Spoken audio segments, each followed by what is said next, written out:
నమస్కారం, welcome to I dream ధర్మ మార్గం కార్యక్రమానికి స్వాగతం. నేను మీ విజిత.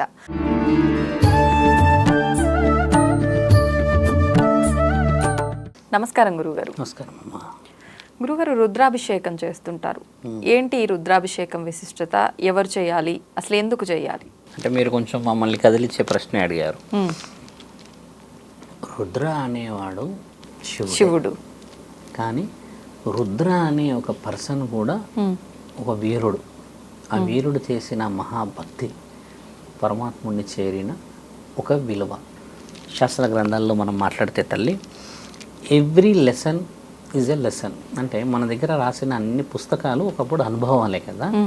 అలా చాలా చాలా అనుభవాలని మనం చేసుకున్నాం, అంటే చెరిపేసుకున్నాం ఒక విధంగా చెప్పాలంటే. అలా వచ్చిన దాంట్లో కొన్ని శతాబ్దాల క్రితం వెళ్దాం మనం. ఈ రుద్ర అనే వ్యక్తి ఎవరు? ఈ రుద్ర అనే వ్యక్తి ఒక కారణ జన్ముడై ఊరు ఊరు ఊరు ఊరు ఊరు ఊరు ఊరు తిరిగేవాడు. అంటే ఒక మానవుడే, ఒక మానవ శరీరం. ఆయన ఏం చేసేవాడు అంటే భిక్షాటన చేసి ఊర్లో ఉన్న వాళ్ళందరి పెళ్ళిళ్ళు చేసి, తర్వాత చాలా చాలా అవసరం ఉన్న వాళ్ళకి అందరికీ మేమున్నాము అని చెప్పేసి ఒక ప్రచారకంగా ఉండేవాడు, భక్తుడిలాగా. అయితే అమ్మ, ఆయన ఏం చేశాడంటే ఒకరోజు భక్తిలో మనం ఒకప్పుడు ఏంటంటే వరాలు కావాలంటే ఒక తపస్సు, ఒక యజ్ఞాలు చేసి కోరుకునేవాళ్ళం. అలా ఒక యజ్ఞం, ఒక తపస్సు చేసేస్తే మహానీయుడు పరమాత్ముడు ప్రత్యక్షమయ్యాడు. వచ్చి భక్త పిలిచావుగా, కారణాలు ఏమిటి అని అడిగితే, తండ్రి మీరు ఉన్నారా అన్న ఒక సందేహం కలిగింది నాకు. నేను మిమ్మల్ని ఆలింగనం చేసుకోవాలి అనుకుంటున్నాను. అంటే శివుడిని.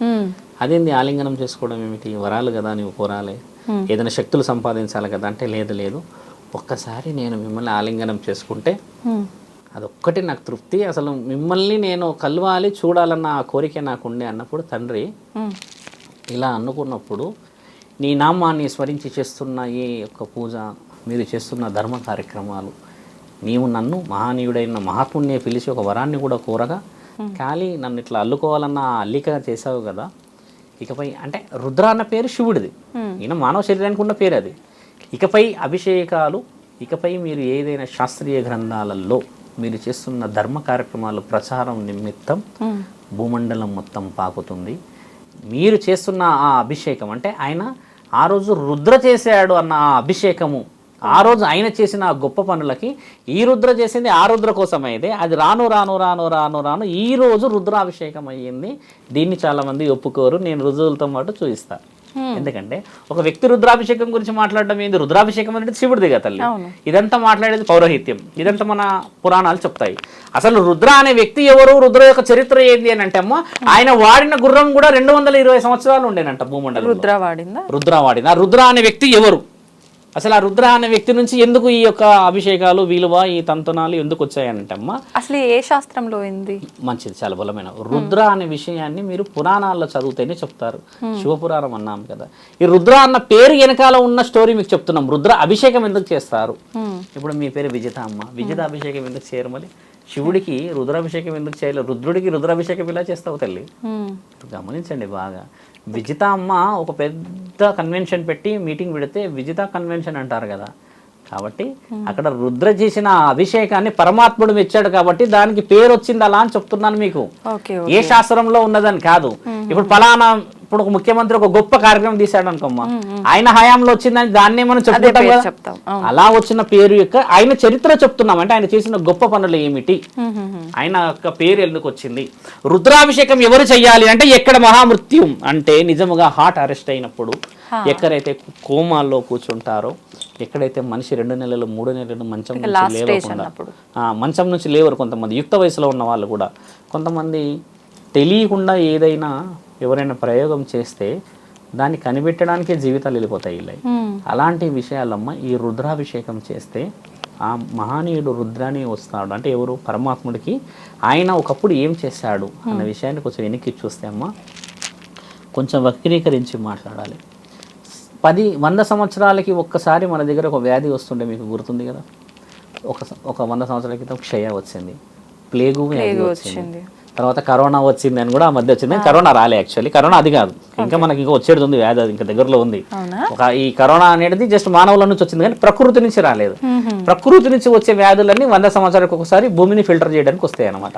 అది ఇంకా మన దగ్గర రాలే. అయితే ఒకప్పుడు ఈ యొక్క ఆయుర్వేదిక వనమూలికలు ఉన్నాయి కదా తల్లి, ఈ ఆయుర్వేదిక వనమూలికని తయారు చేయడానికి ఈయన ముందు ఉండేవాడంట. అయితే ఈ పురుషులు ఉంటారు కదమ్మా, పురుషులందరూ కేవలం ఒక సంవత్సరం పురుషులే చనిపోయారట. ఒక ఊరిలో పురుషులే చనిపోతున్నారు, స్త్రీలు చనిపోవట్లేరు. ఏమిటి, ఏదన్నా మహమ్మారి సోకినదా, అసలు ఆ మహమ్మారి ఎందుకు సోకిందని కనిపెట్టినప్పుడు అప్పుడు పరమాత్ముడు అంటే అప్పుడు జ్ఞాన సంపాదించే గురువులు ఉండేవాళ్ళు కదా తల్లి, అందులో ఒక గురువు కళలో కనబడి భిక్షాటన చేస్తే ఊరూర వెళ్ళి 47 రోజులు ఊర్లో ఉండకుండా వాళ్ళు పెట్టిన భోజనమే తిని ఈ యొక్క మంచి కోసం తిరిగితే నేను 47వ రోజు ఈ వ్యాధిని నిర్మూలిస్తా అన్న ఆ యొక్క మాట మొదట బయలుదేరిన వాడు ఈయన రుద్రుడు. ఈ రుద్ర వెళ్ళి చేసింది ఏంది, ఈ ఊరు బాగుండాలి అని చెప్పేసి నేను తిరిగి వచ్చినా రాకున్నా సరే నేను ఊరు తెలిసి ఆయన గారు ఏం చేసేవాళ్ళంట తల్లి, ఆయన గుర్రం మీద వనమూలికలు పంపించేవాడంట ప్రతిరోజు ఊర్లోకి. అంతే, ఆ వనమూలికలు పిల్లలకు పెట్టేవాళ్ళంట శరీరం. అది ఏ మహమ్మారి వచ్చింది తెలుసా అమ్మ, ఒక్కొక్క శరీరానికి ఇంత దద్దు వచ్చేదంట, ఆ దద్దు వచ్చి రక్తం వచ్చేదంట అందులో. అలా వచ్చిన దానికి వనమూలికలతో చేసిన అన్ని పెడుతూ ఉండండి, నేను 47వ రోజు తిరిగి వస్తాను అన్న ఆ తరుణాన్ని భిక్ష చేసి వచ్చి అమ్మ ఈ యొక్క వ్యాధి మెల్లిగా ప్రపంచం అంతా పాకింది కదా. అప్పుడు ప్రపంచంలో ఉన్న నలుమూలలో ఉన్న గొప్ప గొప్ప వ్యక్తులు వచ్చి కూడా ఈ వనమూలికలు తీసుకెళ్లారంట.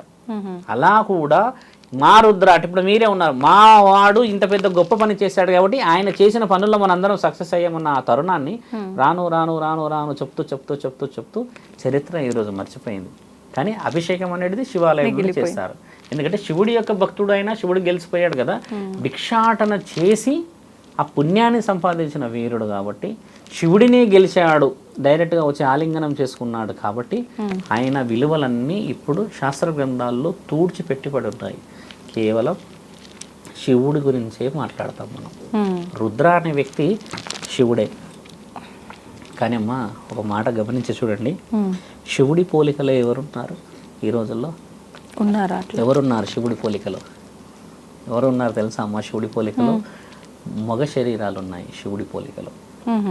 అంతే, ఒక హెయిర్ పెంచుకుని రుద్రాక్షలు వేసుకొని త్రిశూలం పెట్టుకున్న వాళ్ళని శివభక్తులు అని అంటారంటే ఆయన పోలిక ఉన్నట్టే కదా. గణేశుడిని అన్నారు చూడండి, ఆయన వారసుడు అని. కార్తికేయుడు అన్నారు, ఆయన అన్నాడు ఆయన వారసుడు అని. బాగా గుర్తుపెట్టుకోండి. ఇలా మనం ఉండి తిరుగుతున్న వాళ్ళని శివుడి పోలికతో ఉంటాము కాబట్టి శివభక్తులు అంటారు. అదే గణేశుడు కనబడితే గణేశుడు అంటారు. కాబట్టి తండ్రి ఇచ్చిన గొప్ప వరం ఏం తెలుసమ్మా, ఈ శరీరాలకి ఎవరైతే మాలేస్తారో డైరెక్ట్గా ఆయన పోలికే కనబడుతుంది అక్కడ. ఎంత తేడా ఉంది చూస్తామమ్మా. ఆయన కడుపులో పుట్టిన వాళ్ళని చూసి మనము ఆయనలాగా ఉన్నారు అనము, మానవ శరీరం ఎక్కడెక్కడో పుట్టిన వాళ్ళం ఒక మాల వేసేస్తే శివుడిలాగా ఉన్నాము అని అంటాము. అంత గొప్ప గొప్ప నిర్ణయాలు తండ్రి మాత్రమే ఇవ్వగలడు శివుడు. అందుకని మీరన్నా ఆ రుద్రాభిషేకం చేయాల్సింది ఏంటంటే, దీనికి ఇంకో వ్యత్యాసం ఉంది నా తల్లి. రుద్రాభిషేకం ఎందుకు చేస్తారు అని అంటే, రౌద్రం తండ్రిని ప్రశాంతపరచడానికి కూడా చేస్తారు. ఇది అంటే ఆయన కోపాన్ని తగ్గించడానికి కూడా చేస్తారు. ఇప్పుడు ఆ కోపం అనేది ఎలా ఉన్నది అనేది పలు విధాలుగా వస్తుంది. కానీ ఇప్పుడు మొన్న విజయవాడలో పెద్ద విపత్తు వచ్చింది కదా, అలాంటి విషయాలు చేయవచ్చు.